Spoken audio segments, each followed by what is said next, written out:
الفاتحة. أعوذ بالله من الشيطان الرجيم. بسم الله الرحمن الرحيم. الحمد لله رب العالمين الرحمن الرحيم مالك يوم الدين إياك نعبد وإياك نستعين اهدنا الصراط المستقيم صراط الذين أنعمت عليهم غير المغضوب عليهم ولا الضالين آمين. السلام عليكم ورحمة الله وبركاته. الحمد لله رب العالمين والصلاة والسلام على أشرف الأنبياء والمرسلين وعلى آله وصحبه أجمعين.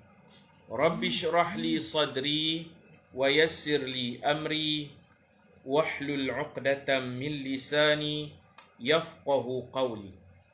سبحانك لا علم لنا إلا ما علمتنا إنك أنت العليم الحكيم. ولا حول ولا قوة إلا بالله العلي العظيم. بسم الله ما شاء الله لا قوة إلا بالله ما شاء الله. كل نعمة من الله ما شاء الله. الخير كله بيد الله ما شاء الله. لا يصرف السوء إلا الله. أما بعد. اللهم أنت ربي لا إله إلا أنت خلقتني وأنا عبدك وأنا على عهدك ووعدك ما استطعت.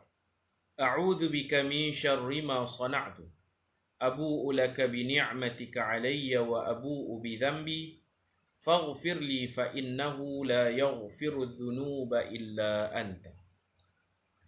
Alhamdulillah, pada petang ini kita dapat sambung seperti biasa kuliah harian kita. Mudah-mudahan kita semua dikasihi dan dirahmati oleh Allah Subhanahu wa ta'ala. Muslimin muslimat sekalian, pagi tadi kita mentadabur ayat-ayat Al-Quran, ayat-ayat akhir daripada surah, antara ayat akhir daripada surah Al-Baqarah, iaitu kisah peperangan tentera Islam yang dipimpin oleh Talut menentang tentera kafir yang dipimpin oleh Jalut. Dalam tentera Talut terdapat seorang remaja yang bernama Daud alaihissalam, Nabi Daud. Dan peperangan ni Allah uji orang Islam dengan yang pertama, ujian sungai. Tak boleh minum air sungai. Kena lintas sungai. Kalau dahaga sangat pun, ambil setakat satu tapak tangan sahaja. Ramai yang tak lepas ujian, mereka ingkar dan mereka terbuang. Faman syariba minhu falaysa minni. Siapa minum, dia bukan tentera. Kerana tak sabar, dahaga, minum banyak-banyak, maka mereka ditinggalkan di situ. Ujian yang kedua, ketika mereka melihat kelengkapan senjata tentera Jalut, lemah semangat. Ramai yang melarikan diri daripada medan peperangan. Tinggallah jumlah yang sikit, jumlah yang sangat sikit, seperti mana hadis riwayat daripada Sayyidina Al-Barra' bin Azib. Dia kata, kami sahabat-sahabat Nabi berbincang dan akhirnya kami dapat satu kesepakatan bahawasanya bilangan tentera Talut menyamai bilangan tentera Badar. Hanya sekitar 300 beberapa belas orang, 313 orang. Ujian kedua, nampak musuh lemah semangat, lari. Sambil lari sebut la taqata lana al-yawma bi Jalut wa junudi. Hari ini kita tak akan mampu mengalahkan Talut dan tenteranya. Ini slogan bacul, slogan orang yang lemah semangat, penakut. Sekarang tinggal 313 mereka ni yang berani. Mereka buat satu slogan dengan penuh iman, disebut pada ayat 249 surah Al-Baqarah. Qala alladhina yadhunnun, berkatalah orang-orang yang yakin. Zan sini makna yakin. Golongan yang yakin dengan janji Allah, mereka annahum mulaqullah. Kok mana pun mereka akan jumpa Allah. Kalau mati pun jumpa Allah, menang pun jumpa Allah. Apa slogan mereka? Kam min fi'atin qalilatin ghalabat fi'atan kathiratan biiznillah.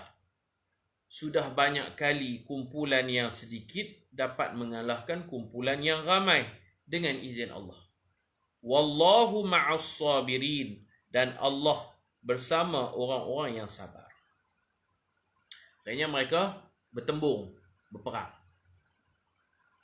Yakin kalau Allah nak tolong, Allah boleh bagi kemenangan walaupun sikit. Walamma barazu li Jalut wa junudih, dan ketika mana bertembung, real lah perang betul ya dah. Barazu, mubarazah, bertanding.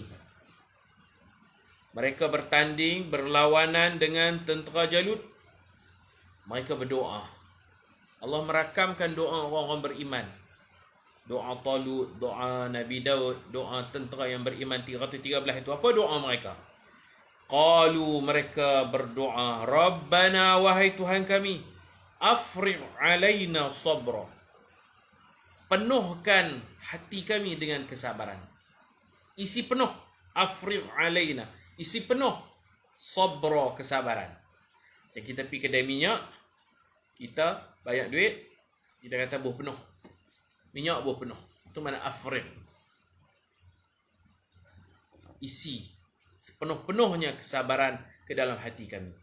Wa thabbit aqdamana, mereka minta 3. Yang pertama mereka minta, ya Allah, kau isi penuh sabak dalam hati kami.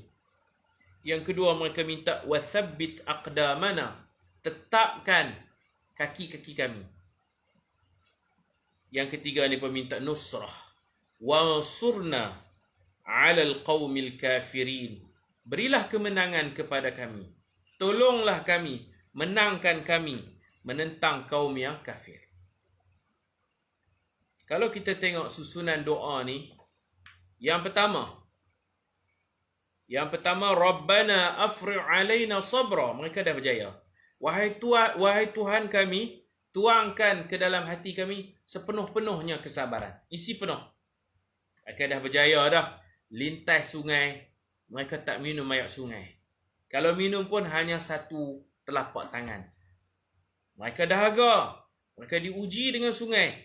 Dengan sabak, mereka patuh arahan Allah. Mereka berjaya melintasi sungai. Ada yang tak minum air sungai, ada yang minum satu telapak tangan saja. Kalau tak sabak, tak boleh buat. No? Tak sabak, tak boleh buat. Mereka dah dapat lah. Apa yang mereka doa ni sebenarnya mereka dah dapat. Afriq alaina sabr 'inda an-nahr. Ketika melintas sungai, mereka dah Allah isi penuh kesabaran dalam hati mereka. Kemudian ketika berhadapan melihat tentera Jalut, ramai yang lari. Ramai yang lari. Lari sana, lari sini. Lari dari medan perang. Allah tetapkan hati mereka, mereka tak lari. Wa thabbit aqdamana, ya Allah, kau tetapkan hati kami. Kami tidak mau lari daripada medan perang. Azizan atau mut syahidan, hidup sebagai manusia yang mulia atau mati syahid. Tak lari. Ini pun mereka Allah bagi ketetapan. Mereka tak lari, mereka lawan.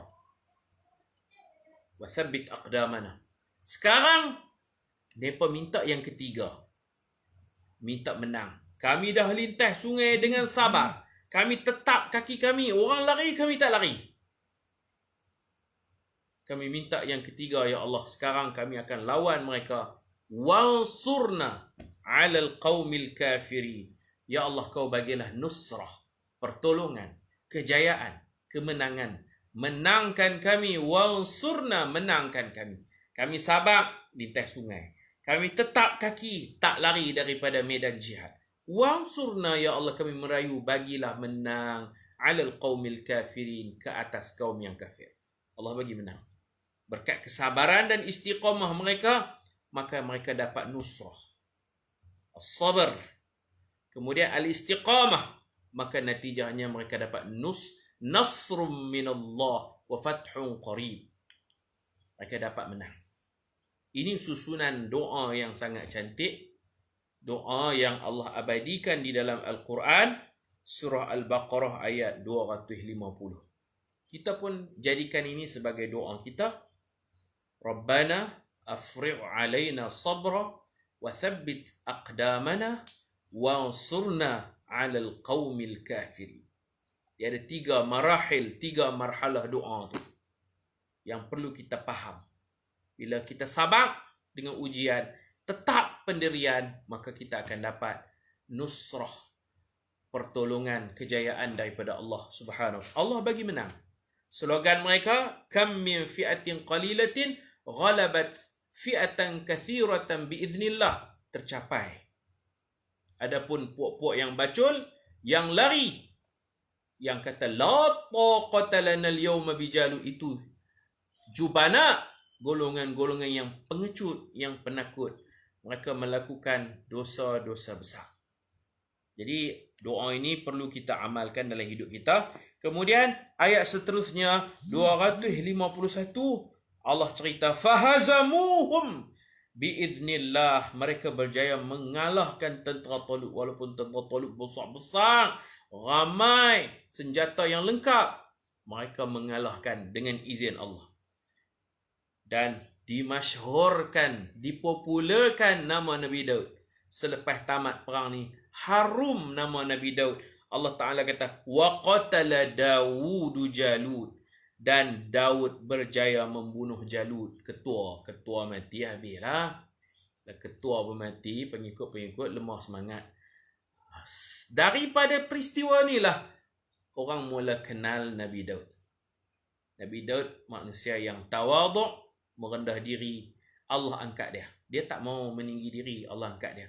Man tawadu'a lillah rafa'ahu Allah. Siapa tawaduk kerana Allah, Allah mengangkat darjatnya. Allah mempopularkan nama Daud ini. Wa qatala Dawudu Jalut wa atahu Allahul mulk wal hikmah wa 'allamahu mimma yasha. Kerana dia berjaya bunuh Jalut, dia terkenal, dan kemudiannya panjanglah masanya lagi, Allah kurniakan kerajaan. Dia jadi raja, king of David, raja, wal hikmah, kebijaksanaan. Dia jadi hakim. Sara hakiman, sara nabiyan, sara malikan. Lepas pada tu nanti dia menjadi nabi, dia menjadi hakim. Ada perbalahan orang bawa mai dia hakim, dan dia juga raja. Raja Daud. Wa'allamahu mimma yasha. Allah bagi ilmu macam-macam dekat dia lah. Ilmu buat besi, kan, melembutkan besi. Dan Allah Ta'ala juga bagi kat dia suara yang sedap. Nabi pernah puji sahabat Nabi yang suara sedap, nama Abu Musa al-Ash'ari radhiyallahu anhu. Nabi kata, laqad utita mizmaran min mazamiri ali Daud. Wahai Abu Musa al-Ash'ari, untunglah kamu, betuahlah kamu. Laqad utita, Allah telah mengurniakan kepada kamu mizmaran, satu seruling, min mazamiri ali Daud, daripada seruling-seruling Nabi Daud, keluarga Nabi Daud. Maksudnya suara sedap, bagai bak buluh perindu. Suara sedap macam seruling. Sahabat Nabi pun ada suara sedap. Itu Nabi Daud alaihi salam. Allah tutup ayat ni dengan ayat 252, tilka ayatullah natluha alaika bilhaq. Itulah tanda-tanda kebesaran Allah, kami bacakannya ke atas kamu dengan sebenar. Ini kisah benar. Allah cerita kat Nabi Muhammad, dan saya ulang balik cerita dekat tuan-tuan. Cerita Talut, Jalut dan Daud. Wa innaka laminal mursalin, dan sesungguhnya engkau benar-benar sebahagian daripada utusan Tuhan. Sebab boleh tahu cerita yang macam ni yang hanya orang yang mengkaji kitab Taurat dan Injil saja yang tahu, sedangkan Nabi tidak pandai baca, tidak pandai tulis, tapi Nabi tahu. Baik tuan-tuan dan puan-puan yang saya muliakan, Nabi Daud ini dia lengkap lah dengan kekuatan dia. Ayat Quran Allah Ta'ala puji Nabi Daud ni, rajin kerja. Surah Sad ayat 17. Selain daripada dia wara', dia soleh, dia rajin kerja. Apa hubungan Nabi Daud dengan Talut? Nabi Daud dia hidup zaman tu, zaman Nabi Syamuel. Kemudian Allah lantik Talut jadi ketua perang. Dalam tentera Talut itu adanya Nabi Daud. Nabi Daud ni orang kecil je, dia remaja, tapi dia berjaya bunuh Jalut. Seperti mana dalam perang Badar, Mu'adh dan Mu'awwaz, dua kanak-kanak berjaya menjatuhkan Abu Jahal. Kemudian Sayyidina Abdullah bin Mas'ud, yang mana dia ni tak tinggi, dia macam Ibrahim pendek, minta orang cakap no. Abdullah bin Mas'ud, Sayyidina Abdullah bin Mas'ud ni, dia kalau berdiri, tinggi dia sama dengan orang duduk. Tinggi tera-tera Ibrahim pendek, tera Param, siapa lagi pendek-pendek pelakon-pelakon dulu kan, Ibrahim pendek yang paling terkenal yo. Abang Ibrahim. Jadi dia kalau berdiri sama dengan orang duduk, ketinggian dia. Pendek. Kerdil. Orang rendah. Orang kecil-kecil ni je yang boleh bunuh orang besar. Abu Jahal tu besar. Sama macam Nabi Daud. Nabi Daud dia bukan orang rendah lah, tapi waktu tu dia masih kanak-kanak ataupun dia remaja. Jadi jumlah pun sama. Tentera Talut jumlah menyamai tentera Badar. Baik. Jadi Allah Ta'ala puji Nabi Daud ni, selain daripada dia ni baik, soleh, tukang besi, dia rajin kerja, rajin. Seorang yang gigih, pulun buat kerja. Allah Ta'ala sebut surah Sad ayat 17, wadhkur abdana Daud dzal aidi innahu awwab. Sebutkan kisah hamba kami. Bila Allah mengaku hamba tu, makna Allah berbangga. Sebutkan kisah hamba kami. Siapa hamba kami? Daud dzal aidi, yang ada tangan. Makna rajin berusaha, gigih buat kerja, rajin, ringan tulang lah orang panggil, ringan tulang. Dzal aidi, yang ada tangan. Yang kita pun semua ada tangan, tapi bila Allah Ta'ala kata yang ada tangan, makna yang rajin bekerja. Innahu awwab, sesungguhnya dia banyak kembali kepada Allah, suka beristighfar, suka bertaubat kepada Allah Subhanahu wa Ta'ala. Nabi Daud seorang raja, dan dia suka guna masa-masa lapang dia ni membaca kitab Zabur. Makna kata Nabi Daud bukan menantu kepada Talut. Ada wallahu alam, tak tahulah tu. Boleh jadilah, tapi itu hikayat lah no. Tak dijelaskan lah apa hubungan kekeluargaan dia. Nabi Daud alaihi salam,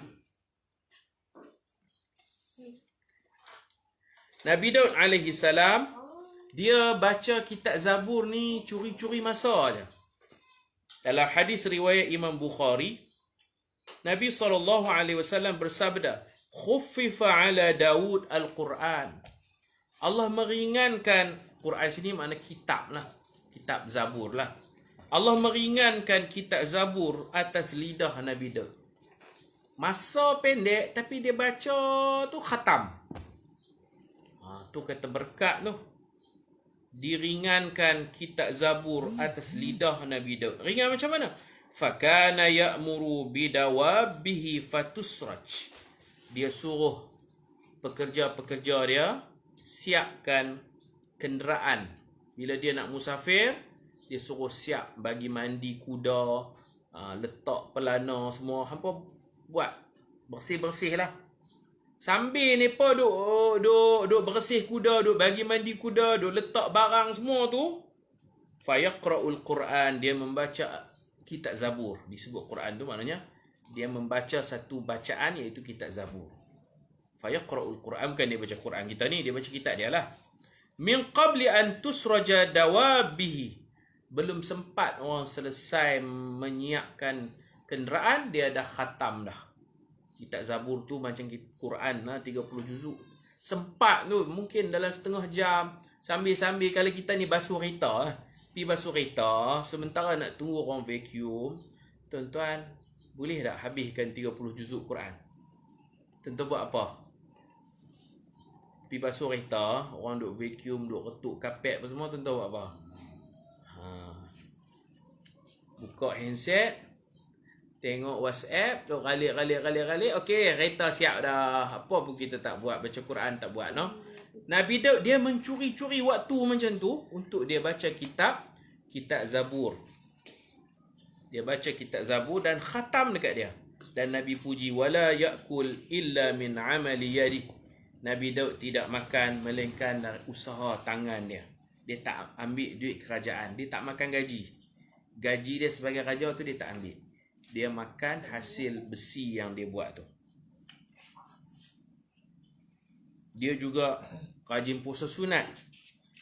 Dalam hadis riwayat Imam Bukhari dan Muslim, Nabi SAW sebut, ahabbu siyami ila Allah siyamu Daud. Puasa terbaik ialah puasa Nabi Daud. Kana yasumu yawman wa yuftiru yawman. Dia puasa sehari, dia buka sehari, selang-selang. Wa ahabbu salati ila Allah salatu Daud. Sembahyang tahajud yang paling Allah suka ialah sembahyang tahajud macam Nabi Daud. Kana yanamu nisfal lail. Dia tidur setengah malam. Malam mereka 6 jam. 3 jam tidur. Dia tidur 3 jam. Setengah jam. Setengah daripada 6 dan 3 jam. Wa yaqumu thuluthah. Dan dia akan bangun 1/3 daripada 6. Yakni 2 jam dia akan bangun untuk tahajud. 3 jam tidur. Lepas tu bangun 2 jam buat ibadat tahajud. Wa yanamu sudusah. Dan dia akan tidur balik 1/6, yakni sejam. Tu, siapa boleh buat macam Nabi Daud? Tidur 3 jam, tahajud 2 jam, tidur balik sejam, lepas tu subuh, jaga balik subuh, tak tidur dah lah sampai ke pagi. Sampai ke dekat-dekat Zuhur tu baru qailulah balik. Itulah Nabi Daud. Dan Nabi Muhammad pun semayang macam tu. Tidur malam 3 jam, bangun 2 jam untuk tahajud, tidur balik sejam sebelum subuh. Sejam sebelum subuh tidur. Subuh jaga. Nabi Daud ada satu doa Nabi Daud. Dia puasa pun selang-selang no. Tahajud dia pun lepas Isya dia tidur 3 jam. Lepas tu dia jaga 2 jam. Lepas tu dia tidur balik. Lepas tu dia jaga balik. Dia buat selang-selang. Saat tidur, saat jaga, saat tidur, saat jaga. Tidur 3 jam, jaga 2 jam, tidur sejam. Lepas tu tak tidur adalah jaga untuk subuh. Sampai ke siang buat kerja. Buat kerja. Orang rajin bekerja. Nabi Daud juga ada doa. Doa kasih. Doa kasih. Doa cinta. Hadis riwayat Imam At-Tirmizi daripada Abu Darda radhiyallahu anhu. Rasulullah sallallahu alaihi wasallam sebut, kana min du'ai Daud alaihi salam. Antara doa yang baik ni doa Nabi Daud alaihi salam. Yaqul, Nabi Daud berdoa, dia rajin baca doa ni. Allahumma inni as'aluka hubbak. Ya Allah, aku memohon padamu cintamu. Aku minta cintamu. Allahumma inni as'aluka hubbak. Ya Allah, aku minta cintamu. Aku minta kau campakkan aku mencintaimu dan cinta berbalas. Kau juga cinta kepadaku. Allah cinta dekat kita, Allah tunjuk tanda. Kita bukan nak tahu Allah cinta kita kadang kan. Allah tunjuk tanda-tanda Allah cinta kita. Masing-masing kita boleh ukur Allah cinta tak kita? Allah sayang kita tak? Allah ada tunjuk tanda. Antara tandanya ialah yufaqihu fid din. Siapa yang Allah kasih, Allah sayang, Allah nak bagi dia jadi orang baik, Allah dorong hatinya minat mengaji agama, mendalami ilmu agama. Kalau kita dalam hati kita minat mengaji, suka dengar tazkirah, ceramah, baca kitab, itu sebahagian daripada tanda Allah sayang kita. Allah bukan nak boleh cakap kita kata aku sayang hang. Allah tak akan buat macam tu. Allah bagi tanda-tanda. Kalau kita ni gemar kepada majlis-majlis ilmu, alhamdulillah, sebahagian tanda sayang Allah tu ada. Alhamdulillah. Tanda Allah sayang kita, Allah atur masa kita. Masa kita ni teratur buat benda-benda yang diredai Allah. Allah atur masa kita elok-elok tu, tanda Allah sayang kita. Tanda Allah sayang kita, kita bersahabat dengan orang yang baik-baik. Okey, kita tengok doa Nabi Daud. Allahumma inni as'aluka hubbak. Ya Allah, aku mohon kasihmu. Wa hubba man yuhibbu. Dan aku mohon supaya aku kasih kepada orang yang kasihmu. Kita kasih kepada kekasih-kekasih Allah. Kita kasih kepada para ulama, kita kasih kepada para awliya, kita kasih kepada para anbiya. Insan-insan yang kasih kepada Allah, kita sayang mereka. Kita sayang orang-orang yang disayangi Allah. Wal amal alladhi yuballighuni hubbak. Ya Allah, aku minta kau doronglah aku untuk buat amal ibadat yang dapat menyampaikan aku kepada kasih. Allahumma ja'al hubbaka ahabba ilayya min nafsi wa ahli wa min al-ma'il barid. Ya Allah, jadikanlah kasihmu itu lebih penting buatku, lebih daripada diriku, lebih daripada keluargaku. Kasih Allah melebihi keluarga. Macam Nabi Ibrahim, sanggup sembelih anak, sanggup sembelih anak kerana kasih Allah. Kasih engkau melebihi diriku sendiri, keluargaku, dan daripada air sejuk ketika dahaga. Jadi Nabi Daud alaihi salam ini suara dia sedap, lagu merdu, sampai bukit bukau dan burung-burung pun join tasbih dengan Nabi Daud alaihi salam. Nabi Daud bertasbih subhanallah, suara dia sedap, suara dia tak sedap. Burung-burung pun main join juga. Subhanallah, burung-burung pokok terbang main rumah dia, pokok pakat bertasbih sama-sama dengan dia. Bukit bukau, angin menderu, bukit bukau, pokok-pokok bergoyang, daun-daun menghasilkan bunyi muzik yang sangat sedap. Angin, daun, pokok, Allah yang buat. Bukan bukit tu buat sendiri. Allah Ta'ala sebut dalam surah Al-Anbiya ayat 79. وَسَخَّرْنَا مَعَ دَاوُودَ الْجِبَالِ. Kami menundukkan bukit bukau kepada Nabi Daud. Bila dia berzikir, dia boleh ajak bukit, jom zikir sekali. Burung, jom zikir sekali. Allah taskhir, Allah tundukkan bukit kepada Nabi Daud. Yusabbihna, bukit bukau turut bertasbih bersama Nabi Daud. Bukan bukit saja, wat-tair, dan juga burung-burung. Wa kunna fa'ilin, dan kami yang buat. Kami buat bagi burung berzikir, kami buat bukit berzikir, bertasbih bersama Nabi Daud alaihi salam. Nabi Daud kuat bekerja tu saya sebut dah tadi. Kemudian Nabi puji dia dengan bermacam-macam pujian. Nabi kata, ma akala ahadun ta'aman qat khairan min an ya'kula min amali yadih. Tidak memakan seseorang makanan yang lebih baik daripada makan hasil tangan, hasil kerja. Itu yang paling halalan tayyibah. Halal yang terbaik ialah kita makan hasil kita. Hasil titik peluh. Dia tak mau goyang kaki. Jadi raja tu pun kerja. Jadi raja, jadi pemerintah. Tapi dia nak penat lelahnya dia dapat duit. Itulah rezeki yang paling halal. Surah apa Ustaz? Yang mana? Yang tadi ya. Yang Nabi Daud rajin kerja, surah Sad ayat 17. Yang cerita Nabi Daud suara sedap, surah Al-Anbiya ayat 79. Al-Anbiya 79. Surah dia sedap. Burung-burung pun main berzikir. Kalau dia baca kitab Zabur, burung-burung berimpun nak dengar suara dia. Kelebihan, Allah bagi kelebihan. Ada orang kelebihan dia segak, ada orang kelebihan dia suara sedap. Nabi-nabi ni masing-masing ada kelebihan. Nabi puji, Nabi kata tidak ada makanan yang lebih baik yang paling halalan thayyibah, lebih baik daripada seseorang. Tak ada makanan yang lebih baik daripada seseorang makan daripada hasil kerja dia. Dia tak dapat duit dengan mudah, dia penat. Kita biar kita dapat duit dengan kerja kita. Kita duduk saja dapat duit, itu tak kena tu. Penat. Kita buat sesuatu, buat penat.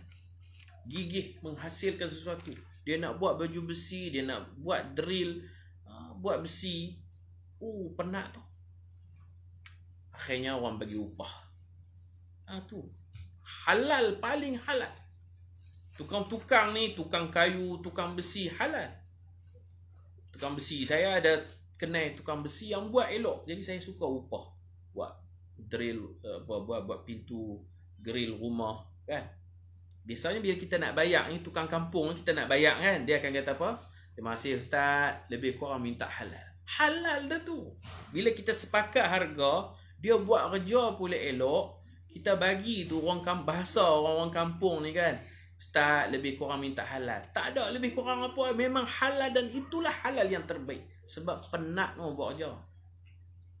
Nak peteri lagi, naik tangga lagi. Jadi orang yang ada kemahiran ni, dia rezeki dia cukup halal lah. Sebab dia tak dapat duit dengan cara yang mudah.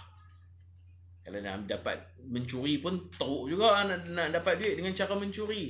Hak paling senang rasuah, minta sedekah, hak tu paling senang. Duduk depan bank minta sedekah. Tak penat apa, duduk je lah. Tebai muka itu.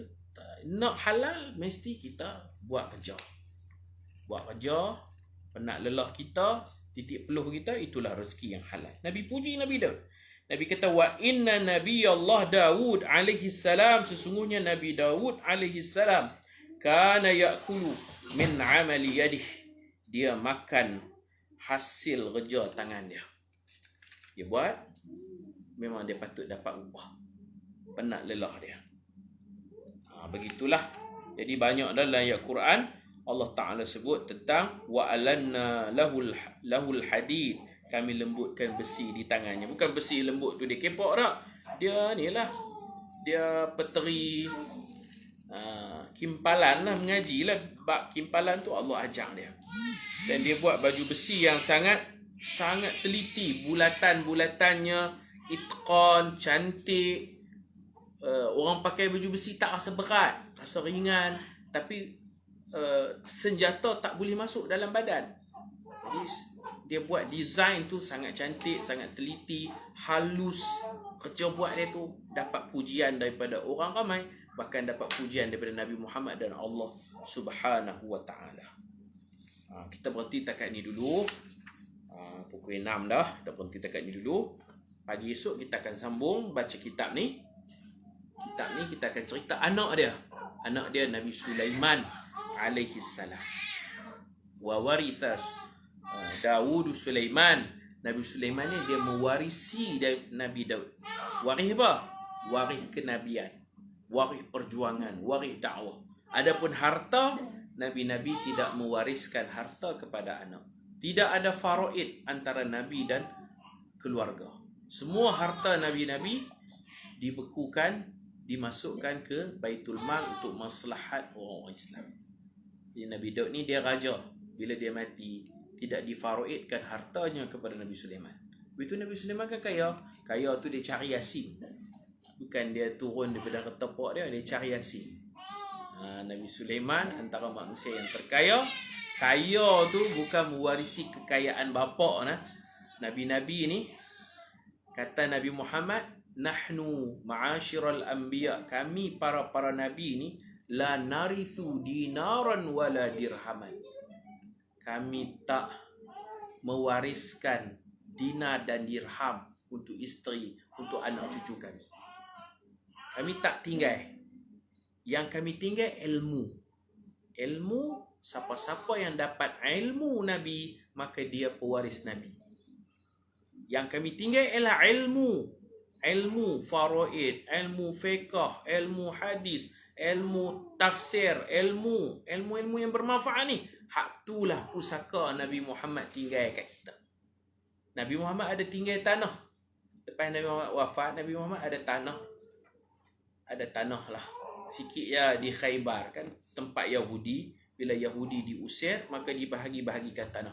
Nabi ada tanah, ada geran tanah Nabi di Khaybar. Lepas Nabi wafat, anak tunggal Nabi Sayyidatina Fatimah nak tuntutlah tanah tu. Maka Sayyidina Abu Bakar bacakan hadis tadi, Nabi-Nabi tidak meninggalkan dinar, dirham, tanah. Semua tu tak jadi faraid, dapat dekat Baitul Mal untuk bantuan rakyat, hak negara.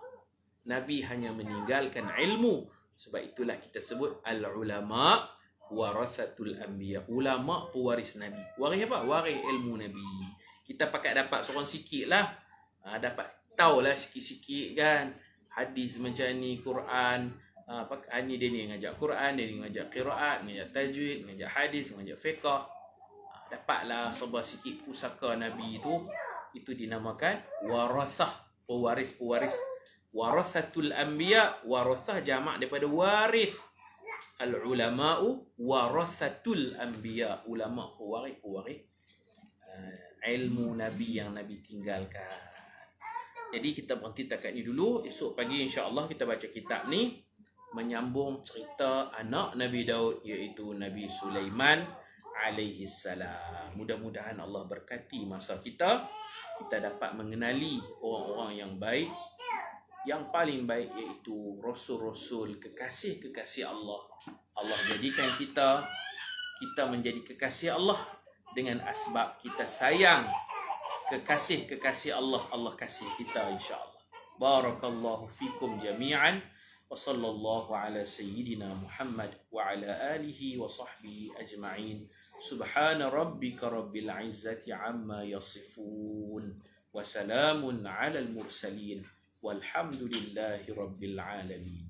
Subhanakallahumma wa bihamdika ashhadu an la ilaha illa anta astaghfiruka wa atubu ilaik. Bismillahirrahmanirrahim. Wal 'ashr innal insana lafi khusr illa alladhina amanu wa 'amilus salihat wa tawasaw bil haqq wa tawasaw bis sabr. Assalamualaikum warahmatullahi wabarakatuh. Terima kasih semua. Barakallahu fiikum.